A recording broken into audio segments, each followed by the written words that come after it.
Deputy CM Pawan Kalyan తన నియోజకవర్గం పిఠాపురంలో స్థలం కొన్నారు. ఇల్లు, క్యాంపాఫీస్ నిర్మాణానికి 3.52 ఎకరాలు రిజిస్ట్రేషన్ చేయించుకున్నారు. 2 ఎకరాల్లో క్యాంప్ కార్యాలయం, మిగిలిన స్థలంలో ఇల్లు నిర్మించుకుని పిఠాపురం వాస్తవ్యుడిగా ఉండబోతున్నారు. కాగా ఈ ప్రాంతంలో ఎకరం 15 నుంచి 16 లక్షలు పలుకుతున్నట్లు తెలుస్తోంది. ఇదిలా ఉంటే మరో 10 ఎకరాల తోటలు జనసేన నేతలు కొనేందుకు సిద్దమవుతున్నారట. డిప్యూటీ సీఎం పదవిని తాను కోరుకోలేదని పవన్ కళ్యాణ్ తెలియజేశారు. పిఠాపురం వారాహి సభలో ఆయన మాట్లాడారు.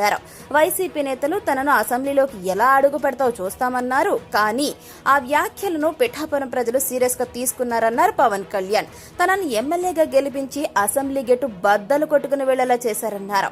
పిఠాపురం విజయం దేశవ్యాప్తంగా చర్చనీయాంశంగా మారిందని ఆయన వ్యాఖ్యానించారు. వాలంటీర్లు లేకపోతే పథకాలు రావంటూ వైసీపీ నేతలు దుష్ప్రచారం చేశారని పిఠాపురం సభలో డిప్యూటీ సీఎం పవన్ కళ్యాణ్ అన్నారు. కానీ ఒక్క వాలంటీర్ సహాయం కూడా లేకుండా సచివాలయ సిబ్బందిని ఉపయోగించి దాదాపు ఒక్క రోజులో పింఛన్లు పూర్తి చేశామని వివరించారు.